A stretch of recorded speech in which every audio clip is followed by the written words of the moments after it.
Bonjour à tous, j'espère que vous allez bien. Aujourd'hui, je vais vous faire rentrer dans un univers un peu différent de ceux que j'ai l'habitude d'explorer. Il s'agit de celui d'Angelina, alias Angie Got Wings. Alors, Angelina, c'est une artiste, une pianiste de talent qui met justement son talent au service des autres en créant notamment des mélodies qui correspondent à votre vibration, permettant entre autres de vous soigner en laissant s'exprimer vos émotions. Je suis vraiment ravi d'avoir pu l'interviewer, je la suis depuis un petit moment parce que j'adore ce qu'elle propose et je me laisse très souvent moi-même transporter par ses créations musicales. En fin d'entretien, Angelina nous a réservé un petit cadeau de 8 minutes, l'une de ses mélodies qu'elle a composées et qui s'intitule Lion King. Vous allez voir, ça fait voyager. Je la remercie encore infiniment pour ce très beau moment passé en sa compagnie. Merci évidemment à vous tous pour votre écoute fidèle.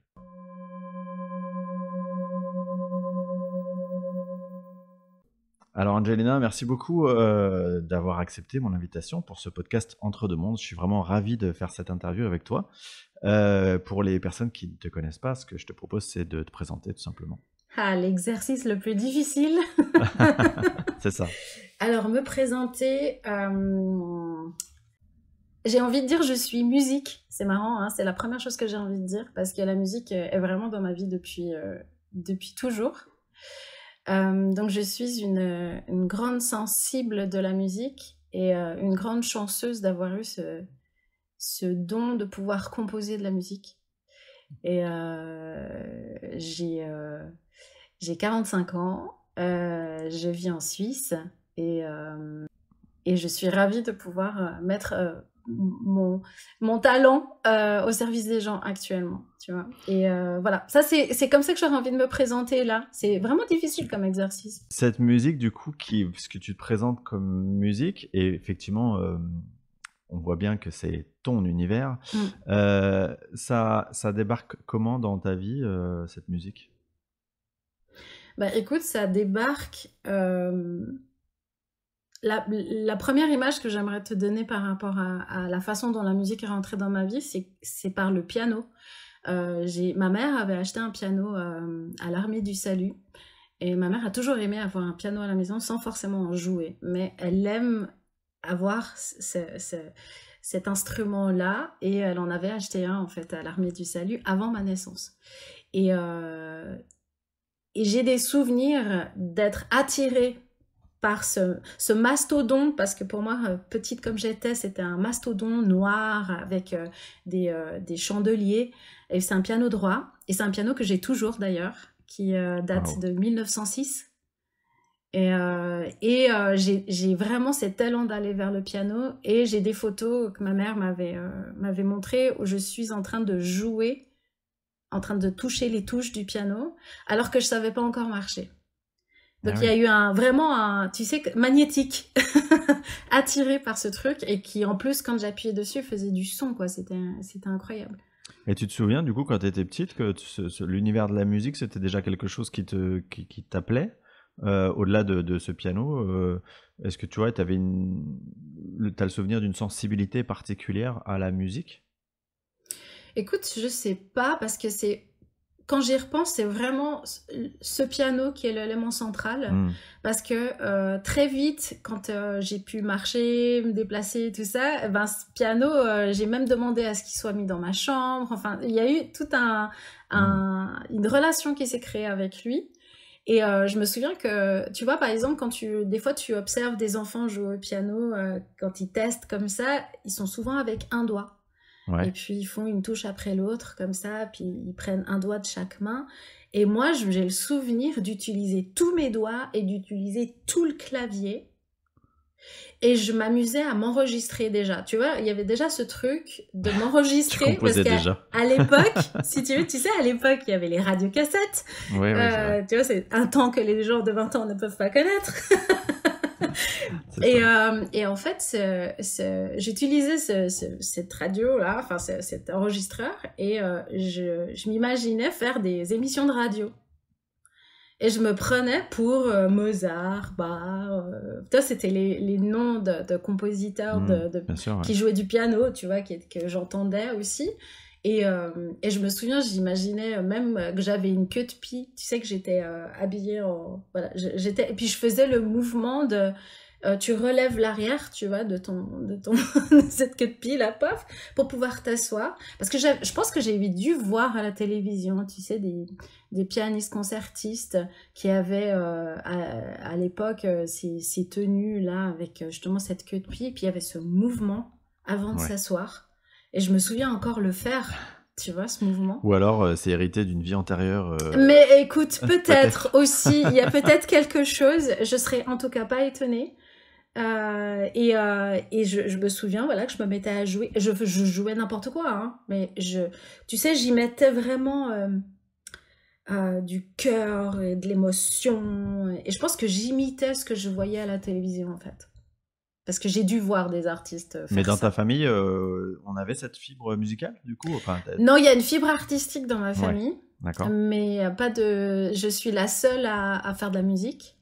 Même si ma mère a toujours aimé le piano, mais elle l'a pas pratiqué, en fait. Ma maman était plutôt sur le dessin. Ma grande sœur, pareil. Et puis mon papa était dans le cinéma. D'accord. Ah oui. Voilà. Et toi, t'as compris assez rapidement du coup que la musique, ça allait être ta vie finalement? Ouais.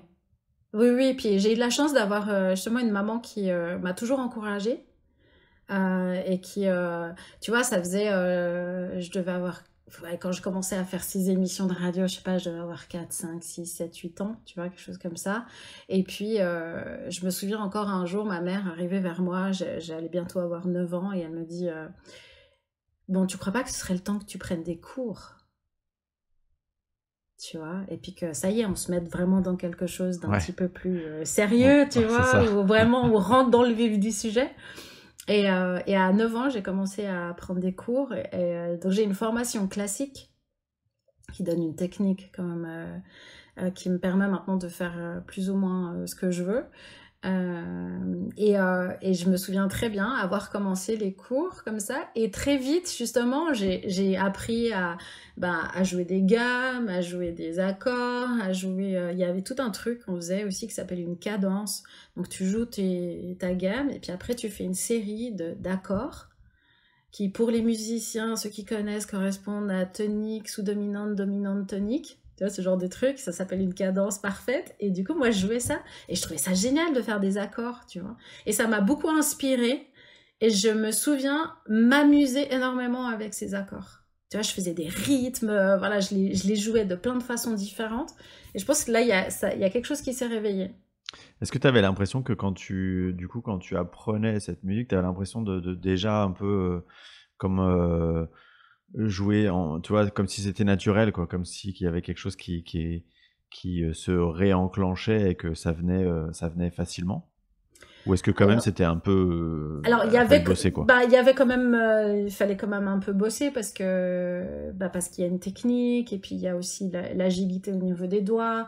Il y a le positionnement, il y a les doigtés aussi, parce que suivant ce que tu joues, si tu mets pas le bon doigt sur la bonne touche, pour passer à la suivante, t'es emmerdé, tu vois. Donc il y a ces petites subtilités-là, il y a aussi la posture, tu vois, parce que c'est hyper important aussi pour pouvoir te sentir à l'aise, détendu, et te dire que, voilà, que tout ce que tu fais se passe sur le clavier, mais que ton corps t'accompagne pour faire ça. Parce que tu peux vite aussi te mettre en tension. Donc ça, c'est aussi hyper important. Et en fait, je pense que ça a surtout déclenché ça a ouvert, en fait, cette porte de la composition. J'ai très vite eu aussi beaucoup de mélodies qui me sont arrivées dans la tête. Et le nombre de fois où j'étais à table et je disais à ma mère, je reviens. Parce qu'en fait, j'ai fait... Et tu vois, j'ai une maman vraiment cool parce qu'elle m'a vraiment laissée libre par rapport à ça. Elle était... Je pense qu'elle adorait, tu vois, de me voir comme ça. Donc du coup, elle m'a... Tu vois, j'ai pas eu une maman qui disait, non, tu finis ce que t'as dans ton assiette et après tu y vas. Je pense qu'elle a senti que il fallait me laisser cette latitude-là parce qu'en fait, ce qui se passait, c'est que j'avais une mélodie qui arrivait dans la tête. Et cette mélodie, si je ne la jouais pas tout de suite au piano, je pouvais la perdre. Eh oui. Donc, je lui disais, je reviens, je courais dans ma chambre, je retrouvais les notes de ce que j'entendais dans la tête, je le faisais plusieurs fois jusqu'à ce que ce soit bon, que ça rentre, et après je revenais à table et je finissais de manger. C'est fou. Est-ce que avec le temps, tu vois, tu as réussi à un peu conscientiser comment ça se fait que d'un coup, là, tu as une mélodie et d'où ça vient finalement cet élan de cette musique qui t'arrive dans la tête? D'où est-ce que ça vient finalement? Je sais pas, j'ai l'impression d'être comme une antenne, tu sais, qui capte. Ouais, c'est comme une sorte de médiumnité finalement. Peut-être, peut-être. Je l'ai jamais dit comme ça. Parce que, tu sais, il y a ce côté aussi où... Enfin, moi, je suis très... Par rapport aux mots, tu vois, je me dis, ok, médiumnité, pour moi, ben voilà, c'est pas forcément avec la musique que tu l'as. Donc, tu vois, je me suis pas mise, moi, avec ce vocabulaire-là, mais ça me parle maintenant, tu vois. Ouais, c'est plus Maintenant, ça me de... parle plus. Alors, plutôt que médiumnité, c'est plus de la canalisation, c'est-à-dire que tu canalises quelque chose Ouais, qui descend, ça ouais, descend, et puis toi, plutôt que... Bah, les canaux, habituellement, ils vont retranscrire en mots, oui. en phrases, toi, tu vas le retranscrire avec tes mains En en mélodie, musique, quoi. ouais, C'est ouais. ça. Ouais, oui, ça pourrait être ça, ouais. Et tu vois, ce qui est fou, c'est que là, j'essaie de me replonger justement pour essayer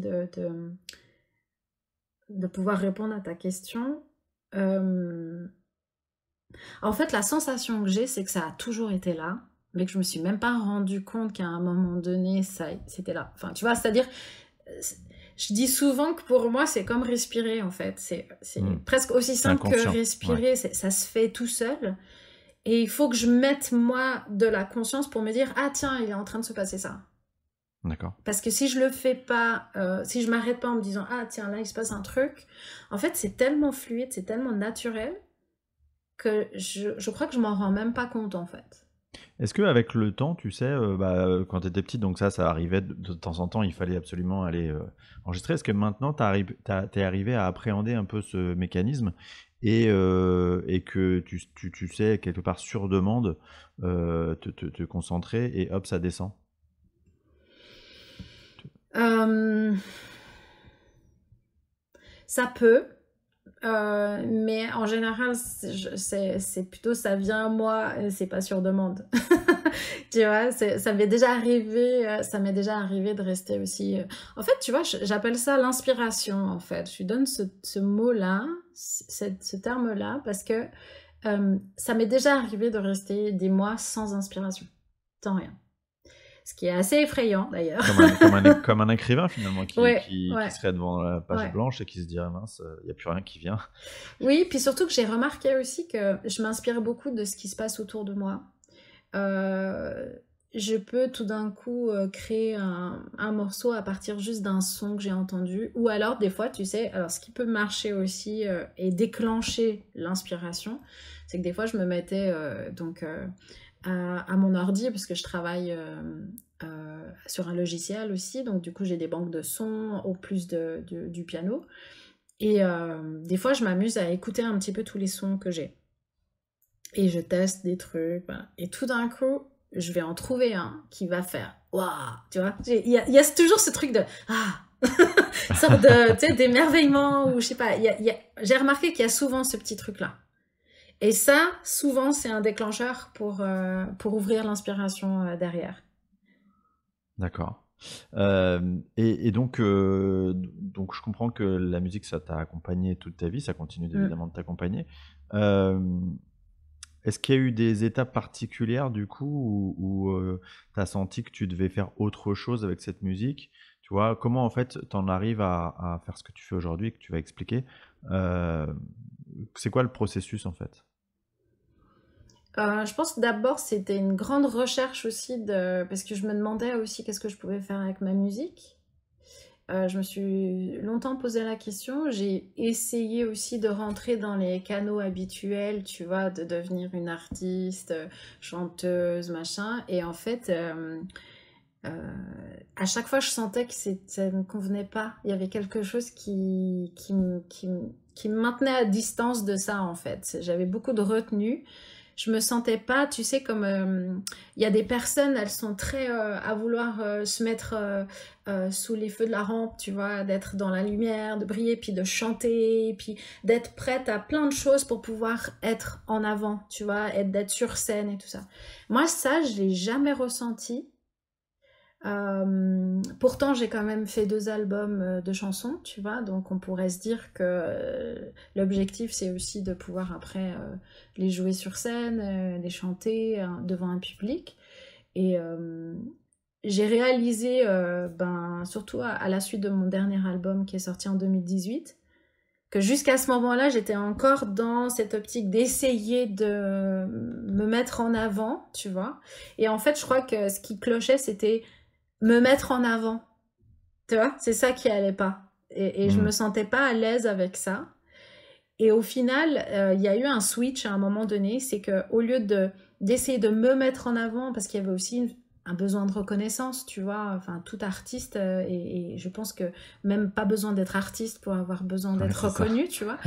Mais là, j'avais un moyen où on pouvait me reconnaître d'une façon aussi un petit peu différente.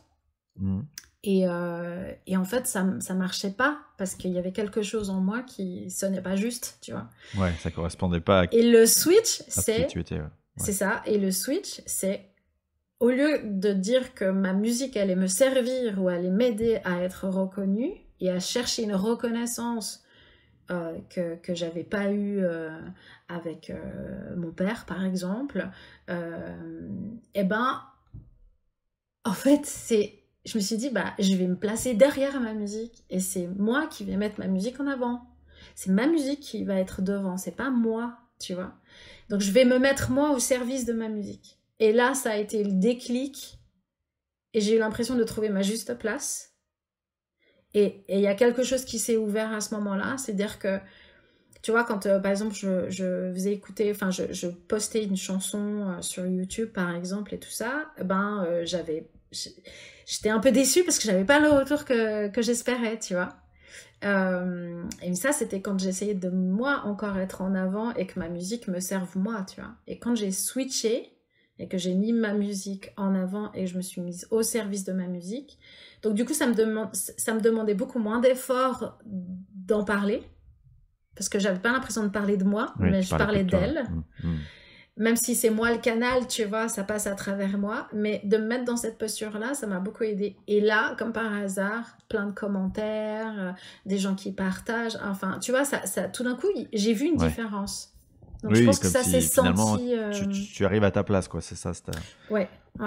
Et du coup, tout se met à sa place. Forcément, tout s'aligne. Et il y a après un échange en fait qui me manquait avant, que j'arrivais pas à trouver la porte d'entrée pour avoir cet échange là, et là tout d'un coup ça s'ouvre, quoi.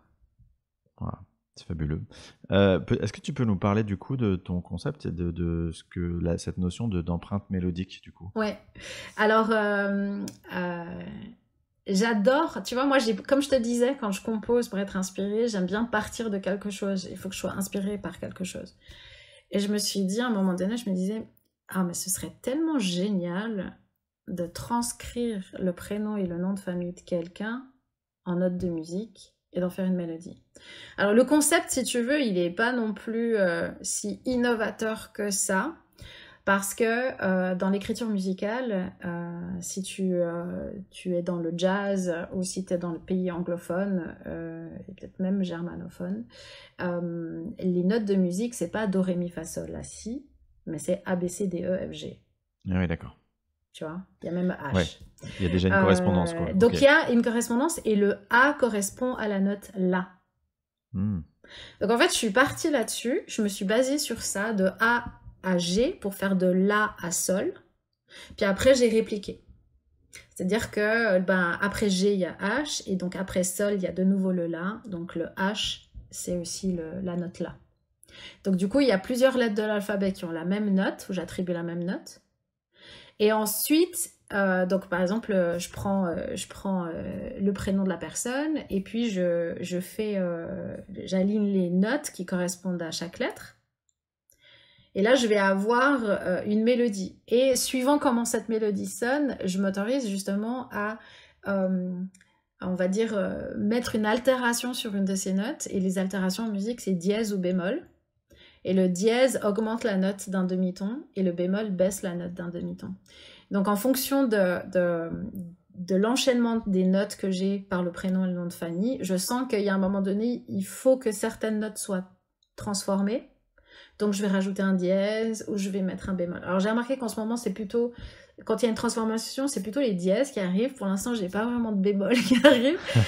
Et après, c'est aussi ce que je vais faire avec ma main gauche qui va être l'harmonisation, en fait, de cette mélodie. D'accord, c'est-à-dire? Donc en fait, je vais jouer des accords, je vais jouer une basse qui va donner une couleur en fait à la mélodie. Et en fonction de la note que je vais jouer ou des notes que je vais jouer avec ma main gauche, et par exemple les 3 premières notes du prénom vont pas sonner de la même manière suivant ce que je vais jouer de la main gauche. C'est ça qui est génial en musique, c'est qu'en fait on dit, et j'aime bien ces rapports par rapport aussi à d'autres arts comme la peinture par exemple, c'est que tu changes de couleur. La note qui est la même, en fonction des notes qui vont l'entourer, on dit qu'elle va changer de couleur. Oui, donc finalement, t'as aucune mélodie qui se ressemble en fait, parce que... Non, parce que tu vois, j'ai plein de paramètres sur lesquels je peux travailler en plus. C'est ça. Parce qu'il y a, il y a les lettres qui vont me donner des notes de musique. Mais ensuite, alors ça, tu vois, encore une fois, je ne saurais pas l'expliquer. Tellement ça vient naturellement. Du coup, j'arrive pas à l'expliquer. Mais je sens quand c'est pas encore la bonne mélodie et je sens quand c'est la bonne mélodie. C'est pour ça que, tu vois, quand on me commande une empreinte mélodique, je donne un délai pour la recevoir qui va de 2 à 6 semaines. Parce que j'ai remarqué qu'en fait, il y a certaines empreintes qui sont prêtes à être révélées direct. Puis il y en a d'autres qui mettent du temps. D'accord. Et ta compréhension de ça dépend de quoi? Ça dépend de la personne, j'ai un de l'énergie de la exemple personne? en fait, c'est ça, j'ai un exemple que je peux te donner par rapport à quel point l'empreinte est connectée à la personne. C'est que j'avais une cliente, j'ai eu, alors elle, le délai, il a vraiment dépassé parce que je crois que j'ai dû mettre 2 mois à la faire parce que je lui disais, écoute, j'arrive à faire le début, j'arrive à trouver la fin, mais il y a un truc là entre ces 2 parties, j'arrive pas à trouver le connecteur. Ouais, là, ce qui va, le pont entre les deux, tu vois, j'arrive pas. Donc le début, il est très clair, la fin, elle est très claire, mais là, il y a un truc qui ne matche pas. Et je lui fais part de ça, tu vois, je lui dis, donc comme on se connaissait un petit peu, on avait déjà eu l'occasion d'échanger sur Instagram, je lui dis, écoute, voilà, je suis vraiment désolée mais, du temps que ça met pour faire ton empreinte, mais voilà, je lui explique et elle me dit, c'est dingue parce qu'en fait, c'est exactement dans l'état dans lequel je suis actuellement. Elle me dit, j'ai 2 choses là et j'arrive pas à faire le lien entre les deux. Là, je suis préoccupée par 2 trucs, j'arrive pas à faire le lien. Il y a un truc là qui... Je sens que c'est bientôt, je sens que ça va arriver, mais c'est pas encore là. Et puis, on s'est dit, bon, bah, ok, donc ça match déjà. Et je crois que 2 semaines après, j'ai trouvé comment faire le pont. Et je crois qu'à 1 jour près, ça a correspondu au moment où elle a réussi à matcher les 2. Ouais, pas de hasard quoi. Voilà. Donc tu sais, à un moment donné, je veux même, tu sais, je me dis, je veux même pas comprendre. Je laisse ça se faire et c'est plutôt, j'aurais plutôt tendance à vouloir me dire bon, fais-toi confiance. C'est-à-dire que si ça sort pas tout de suite, c'est qu'il y a une raison. Et j'ai appris ça, tu sais, à pas rentrer en force, à me dire non, il faut absolument que j'y arrive. Donc je fais ce qui peut émerger à ce moment-là. Et ça peut arriver aussi que j'en fasse une version. Et que quand je reviens 2-3 jours après dessus, quand je réécoute la version, je sens qu'il y a un truc qui joue pas et je le transforme. Et là, après, tout d'un coup, c'est là, je te dis, c'est bon, c'est juste, c'est ça. Waouh. Justement, tu parles de lâcher prise, parce que c'est vrai que ça te demande, hein, lâcher prise. Est-ce qu'il y a des fois quand même où ton mental il revient et il te dit, tiens, est-ce que ça va plaire? Est-ce que ça va... Tu vois, est-ce que ça va lui parler? Tu te poses toujours la question quand même. Bah, en Comment, fait, je me doute qu'il y a cette question. Comment tu gères ça? Bah, je pense qu'au tout début, tu vois, quand j'ai commencé il y a 1 an, j'ai dû me le dire 2-3 fois, puis après, j'ai décidé de lâcher. Ouais, parce qu'en fait... ça met un blocage qui ne devrait pas être là. tu vois. Et après, je me dis, mais je fais confiance au fait que les personnes vont réceptionner cette musique de la façon juste pour elles au moment où elles la réceptionneront. Parce qu'en fait, c'est une musique qui est dingue, c'est qu'à chaque fois que tu l'écoutes, parce que oui, ce qu'on n'a pas dit aussi, c'est que tu vois, je fais l'empreinte. L'empreinte en elle-même, en fait, elle fait quelques secondes, tu vois, parce que je prends vraiment...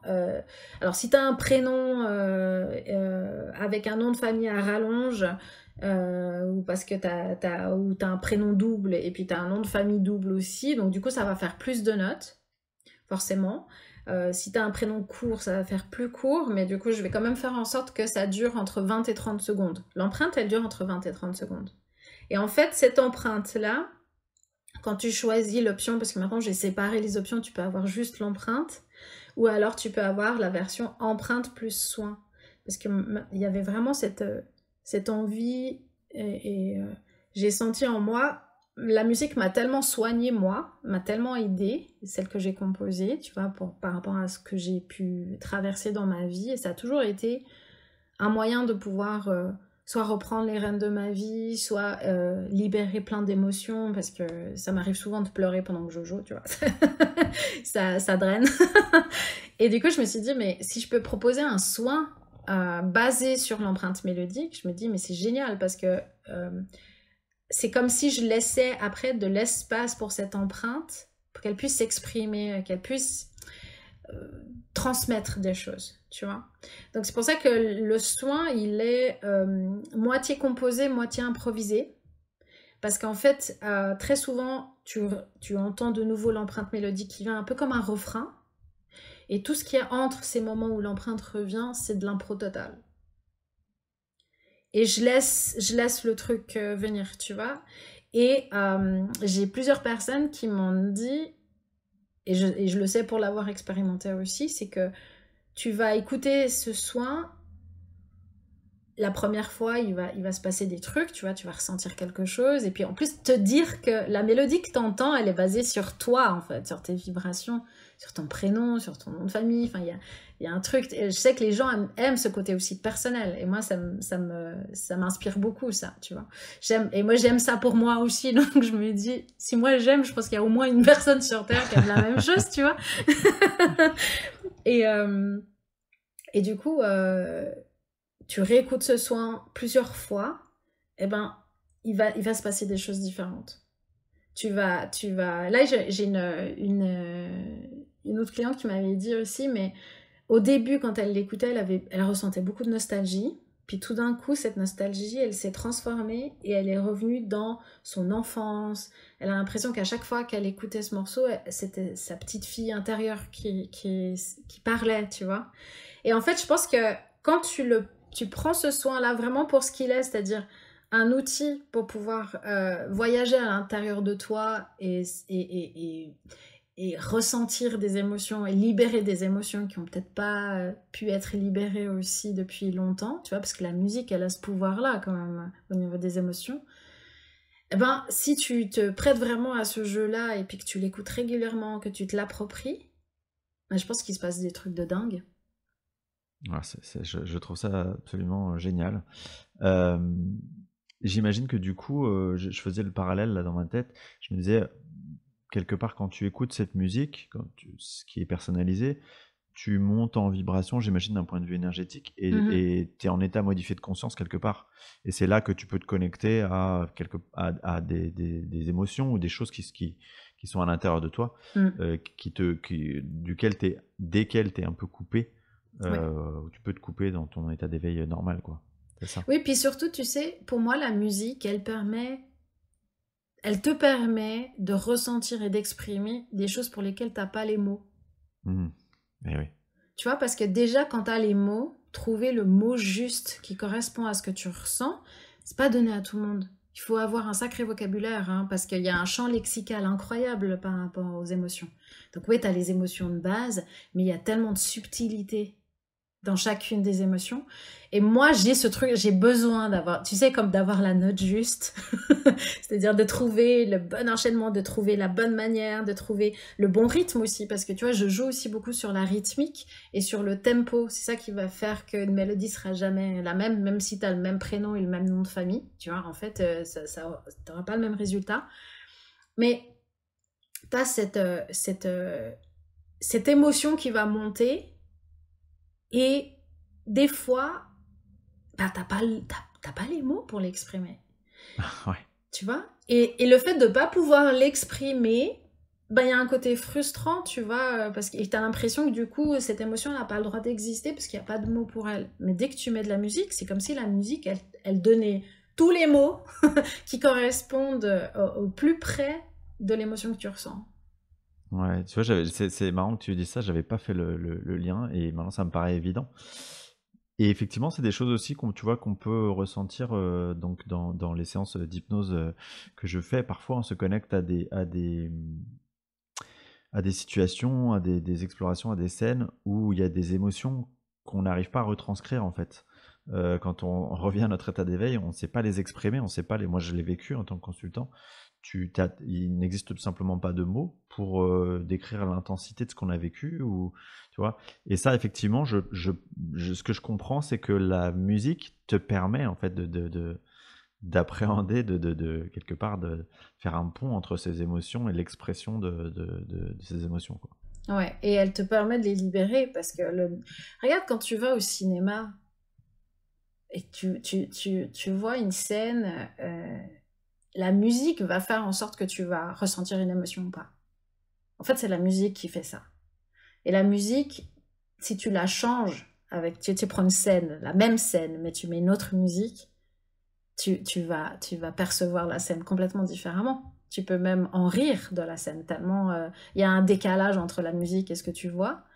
Et moi, je me souviens, tu sais, il y a eu un moment au niveau du cinéma où dans les scènes de films de guerre, par exemple, ou quand il y avait des batailles, un temps, la musique était très rythmée, forte dans ces scènes-là. Et puis, il y a eu un switch à un moment donné. Alors, je ne saurais pas dire à quel moment et donner un film en exemple là, mais j'ai le souvenir, et peut-être ça te parlera aussi, de scènes justement de guerre où la musique était d'une douceur. Et je trouvais que ça donnait une puissance à la scène, ça connectait un truc chez toi qui était très différent que quand ça partait de partout, tu sais, il y avait des percussions, machin, et puis t'es embarqué dans le truc.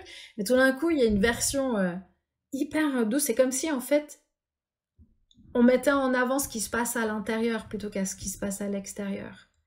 Et toi, en regardant cette scène avec une musique hyper triste, douce et tout ça, qui crée un contraste incroyable avec l'image, je trouvais que là, au niveau de ressenti, c'était vraiment puissant. Tu vois ? Ouais. Donc imagine, déjà rien que ça, de te dire que la musique, elle a ce pouvoir-là. Donc maintenant, imagine quand c'est une musique qui a été créée pour toi, sur tes vibrations, et en 432 Hz. Parce que ça, j'y tiens aussi beaucoup. Alors justement, ça tombe bien, c'est ce que je voulais te demander. Ouais. 432 Hz pour les personnes non initiées. Tu peux expliquer le principe du coup? Alors là, je vais te parler vraiment avec un vocabulaire musical, mais bon, comme j'ai été enseignante, je vais pouvoir être très pédagogue à ce niveau-là. Tu vois.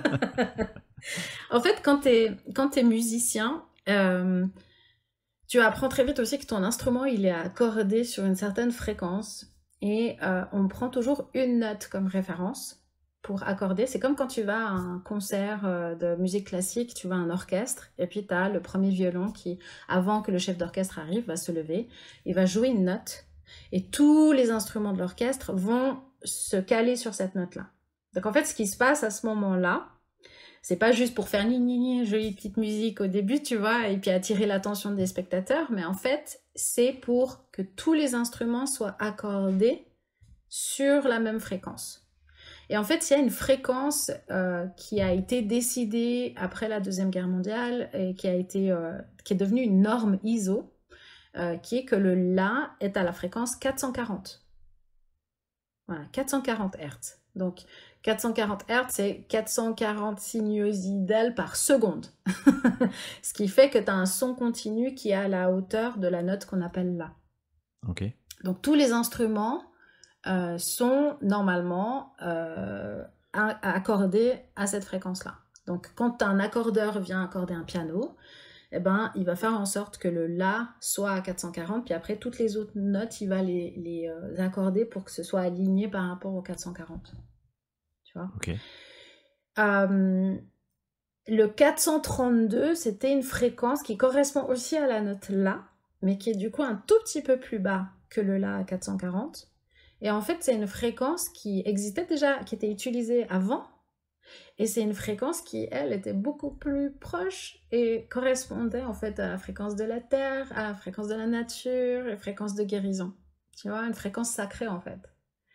Et moi, qui est composée en 440 jusqu'en 2022, jusqu'à début 2022, tu vois, pour moi le 440, ben, c'était la norme. Donc du coup, mais ça faisait déjà quelques années que je me disais, j'aimerais tellement mettre ma musique en 432 parce que ça fait sens en fait. Je me dis, je sais que déjà en 440, je trouve que c'est important aussi de ne pas diaboliser non plus le 440 parce que je pense qu'il y a l'aspect intention aussi qui rentre en ligne de compte, tu vois. Et pour moi, le fait de le passer en 432, ça va amplifier tout parce que c'est comme si ça harmonisait vraiment tout, tu vois. Ouais, bien sûr. Et donc le 432, c'est une fréquence qui est déjà qui va te donner, comment dire, tu connais la cymatique? La cymatique, c'est, j'espère que c'est le bon mot, je crois que c'est le bon mot, c'est le fait de mettre en image un son. Et par exemple, tu sais, tu as une plaque de métal, tu mets du sable dessus. Oui, et puis, par exemple, tu peux prendre un archet de violon et puis, ça va te faire une forme géométrique. Le sable va s'organiser pour devenir une forme géométrique. Voilà. Et en fait, quand tu regardes, ça se fait sur l'eau aussi, comme les travaux de Masaru Emoto aussi sur les cristaux d'eau. Et là, je peux te dire que... Sachant que, tu vois, il faut pas oublier, on est quand même constitué à près de 80% d'eau, nous, êtres humains, tu vois, il y a de l'eau partout, quoi.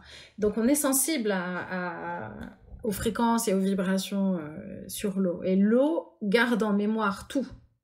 Ça, il faut pas l'oublier aussi, tu vois. Et du coup, je suis tombée sur des images qui correspondent justement à ces images de cymatique, mais sur l'eau, en fait, il y avait une goutte d'eau qui est soumise à la fréquence 440 et une goutte d'eau qui est soumise à la fréquence 432. Et c'est hyper intéressant parce que tu vois ce qu'il y a en commun sur ces deux images et tu vois une différence très nette entre 440 et 432 parce que le 432 te donne une image finie. Ça ressemble à un soleil avec un anneau qui ferait tu vois, qui rejoindrait en fait tous les rayons au niveau de l'extérieur, tu vois. Oui, c'est comme un anneau comme ça, et puis à l'intérieur, tu as un soleil. Et il y a vraiment les rayons, tu vois les rayons et tu vois de l'espace entre chaque rayon. Oui, c'est bien dessiné, quoi. Vraiment. Alors que le 440, tu retrouves l'anneau extérieur, mais tu as l'impression que c'est comme si on était venu avec notre main et que le sable, on l'avait bougé comme ça, on l'avait éparpillé partout, et du coup, le centre, qui était un soleil en 432, devient quelque chose d'indéfini en 440. Et tu as l'impression, en fait, que le 440 devient comme la fréquence intermédiaire entre l'image finie du 432 et la prochaine image finie de la prochaine fréquence qui donnera une image finie. Et tu vois, le 440, c'est quelque chose d'un peu brouillon, en fait. Ouais. Alors après, comme je te disais, tu mets une intention aussi. L'intention, c'est quand même hyper puissant. Donc, ça peut contrer aussi cet effet brouillon sur nos cellules de cette fréquence. Mais je me dis, t'imagines, si tu combines des intentions et ce dessin fini de cette fréquence 432... ce serait fantastique. Et comme moi, j'ai envie que ma musique puisse apporter du soin, puisse vraiment accompagner les gens aussi dans leur transformation personnelle, ou que ce soit utilisé aussi par les thérapeutes comme outil, tu vois, et que c'est pour un bien-être, ça me semblait évident d'utiliser le 432. Ouais. Alors, il y a deux choses qui me viennent. La première, c'est d'expliquer ça. Je l'ai compris récemment que tout ce qui sont les sons qu'on peut avoir sur YouTube ou sur ces plateformes-là, c'est des sons compressés. Donc quelque part, on perd, j'imagine, en puissance de toute l'amplitude. Alors ça peut jouer au niveau de la qualité et que tu vas perdre certaines fréquences, surtout si la compression n'est pas faite d'une façon professionnelle. Parce que tu as des machines qui te permettent, tu vois, tu peux faire, je sais que, parce que moi je me suis beaucoup intéressée aussi, et j'ai beaucoup pris les audios aussi de Alex Michel de Mental Waves, et j'ai vu que tu l'avais interviewé. Justement, lui, il expliquait, parce que ces audios, ils sont en Wave, qui est une qualité très bonne, mais le fichier, il est un peu lourd, tu vois. Mais que le MP3, il en a fait une version aussi de qualité, tu vois. Donc, tu peux avoir aussi quand même... Je pense que moi, je dirais que ça, à la limite, c'est quelque chose de... Enfin, de ma vision à moi, c'est quelque chose plus de technique qui je pense, si l'intention est là dans le morceau et que la fréquence, par exemple, tu choisis la fréquence 432, le fait que ce soit en MP3, parce que moi, mes morceaux, je les envoie en MP3, tu vois, parce que je veux aussi pas que les clients aient un fichier tellement lourd que ça prenne toute la mémoire de leur téléphone. Ouais, tu vois, il y a aussi faciliter un tout petit peu les choses. Et puis, et bon, là, j'ai qu'un instrument aussi quand je le fais, tu vois, il n'y a que le piano. Et tu ressens pas... Honnêtement, je te ferai écouter une version en Wave et une version MP3. Honnêtement, tu l'entends pas, la différence. Donc ça, heureusement, il n'y a pas de... En tout cas, au ressenti, tu l'as pas. Il faut vraiment... C'est bon de le savoir. La deuxième chose que tu disais justement, je trouve ça très pertinent, que du coup, on a compris que tu faisais des empreintes mélodiques adaptées aux personnes, mais quelque part, ça peut être plus large que ça, parce que j'imagine, voilà, si je suis thérapeute, énergéticien, imaginons, quelque part, tu peux aussi créer des mélodies qui vont accompagner le soin ou ce que la personne va faire, et qui va lui permettre de travailler tu vois, de développer un peu ses aptitudes. Oui. Là, tu vois, par exemple, moi, ce que j'aime beaucoup, c'est que les empreintes mélodiques, je les cantonne pas juste au prénom et au nom de famille. Ouais, c'est ça. Je les cantonne à tout, en fait. Dès qu'il y a un mot, une phrase, une phrase peut devenir une empreinte mélodique, tu vois. Là, par exemple, j'ai fait une série de live en décembre où j'avais demandé à mes abonnés de me proposer des mots, tu vois, et j'avais tiré au sort les mots qu'on m'avait proposés, et j'avais fait les empreintes mélodiques de ces mots-là en direct. Comme ça, du coup, je montrais aussi le processus, j'expliquais un peu le processus, et je faisais alors une version courte d'un soin, parce qu'après, je m'amusais à improviser dessus, mais je faisais l'empreinte mélodique sur le moment. Du coup, ils pouvaient assister aussi au processus, tu vois. Et comme c'est... Bon, après, on a eu des mots assez longs, mais quand on a des mots un peu plus courts, ça met un peu moins de temps que quand c'est pour un prénom et un nom de famille, tu vois. Mais au moins, ça permettait aussi de montrer comment je procède. Et puis, tu vois, par exemple, pour un thérapeute, on pourrait très bien imaginer, que je sais pas, qu'il y a un mot qui est très important pour le thérapeute, parce que c'est le mot, en fait, autour duquel son activité tourne, par exemple. On peut créer une empreinte mélodique sur ce mot-là. Ou alors, je fais aussi, pour les entrepreneurs, par exemple, je prends le nom de leur entreprise, puis des fois, c'est leur prénom et leur nom de famille aussi. Et je m'amuse à créer des génériques de vidéos, tu sais, pour amener ce côté identité musicale de ta chaîne YouTube, tu vois, de trucs. Et puis, du coup, ou de ton podcast, par exemple. Par exemple, exactement. Et du coup, ça fait que ton podcast, ta chaîne YouTube, ton nom d'entreprise a son empreinte mélodique. Et je le fais un peu différemment de quand je le fais pour les particuliers. C'est que comme ça devient un générique, je m'autorise des petites transformations, des répétitions. Je joue en fait avec les notes. Si jamais je pourrais t'envoyer aussi l'exemple du générique pour Angie Got Wings, parce qu'en fait j'ai fait empreinte mélodique Angie Got Wings. J'ai fait un truc, parce que voilà, c'est ce que je fais des empreintes mélodiques, et mon nom c'est Angie Got Wings, donc du coup j'ai fait l'empreinte mélodique de empreinte mélodique Angie Got Wings. Et ça a donné une mélodie juste magnifique. Je me suis amusée à faire plusieurs versions de ça. Donc, tu as la version piano, puis après, bon, bah voilà, il y a mon côté compositeur qui a envie de rajouter d'autres sons et puis de créer une ambiance, une atmosphère un peu différente pour montrer aussi qu'avec la même mélodie, tu peux faire ressortir une identité un peu différente. Et en fait, quand je travaille pour les entrepreneurs et que je fais les génériques, eh ben, je fais plusieurs versions du générique. Ça reste toujours au piano pour le moment. Peut-être que plus tard, je proposerai en rajoutant plus d'instruments.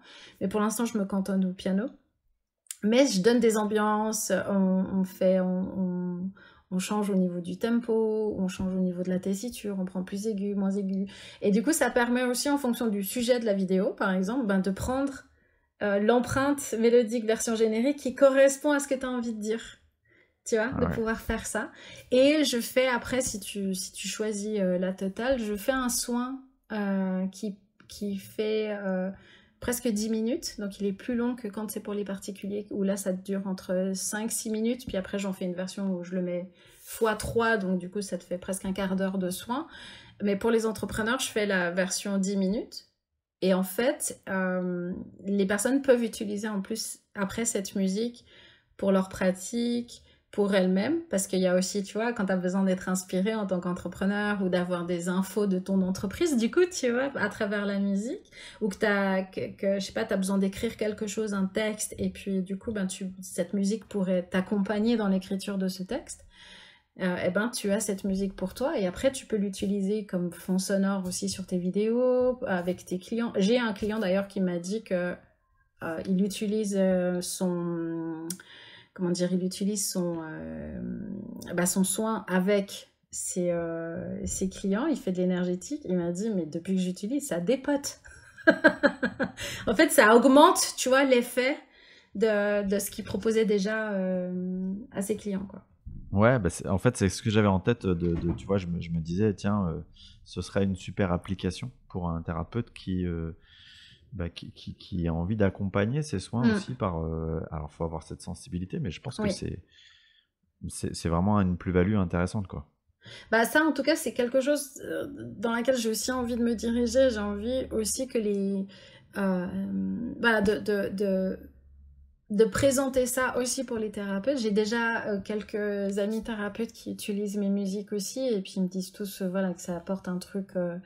Et puis tu vois, c'est des musiques aussi qui sont très différentes de ce que tu entends sur YouTube dans les playlists libres de droit, tu vois.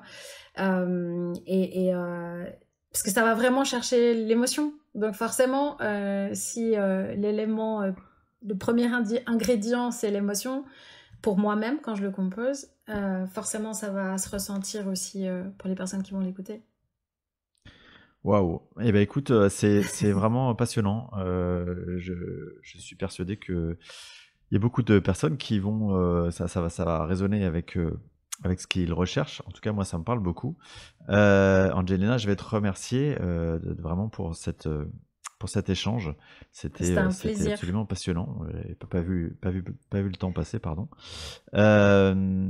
Je demande toujours aux personnes que j'interviewe s'ils ont un conseil pour finalement ce chemin spirituel, cet éveil spirituel. Est-ce que toi, qu'est-ce que tu te sentirais de leur dire à ces personnes qui s'éveillent de manière générale à la spiritualité? Là, ce qui me vient spontanément, c'est de toujours rester à leur écoute. Tu vois, parce que quand on s'éveille comme ça à la spiritualité, il y a aussi... On entend beaucoup de choses, il y a beaucoup d'infos, c'est nouveau, il y a un côté attrayant aussi, tu vois.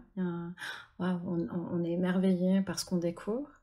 Et des fois, on peut se perdre dedans et oublier qu'à l'intérieur de moi, à l'intérieur de soi, il y a déjà le spirituel en fait. Et qu'en général, c'est lui en fait qu'il faudrait qu'on écoute et il s'exprime souvent. Mais Ouais. le problème, c'est que l'extérieur crie tellement plus fort qu'on oublie et qu'on Ouais. éteint ou qu'on fait la sourde oreille à ce qui se passe à l'intérieur. Donc je dirais oui, d'être émerveillé par tout ce qu'on découvre et de s'intéresser et d'expérimenter, tout en ayant conscience que finalement ce divin, en fait, on l'a déjà en soi et que c'est une voix qui compte et qu'il faut apprendre aussi à écouter. Et voilà, c'est ça que j'ai envie de Bah dire. écoute, je j'ai rien à rajouter, je trouve ça magnifique. Donc, encore une fois, merci. Je mettrai évidemment tes liens sous le détail de l'épisode, que ce soit sur YouTube ou sur toutes les plateformes de podcast. Donc, n'hésitez pas. Ton nom du coup d'activité, c'est Angie Got Wings. Oui, Et évidemment, on peut aussi te retrouver sur Instagram avec exactement. tes lives. Merci encore et merci à tous les auditeurs pour leur écoute fidèle. Merci, c'est un grand plaisir. Merci beaucoup. Et voici donc maintenant, comme promis en intro, la création d'Angelina, nommée Lion King. Je vous souhaite une belle écoute.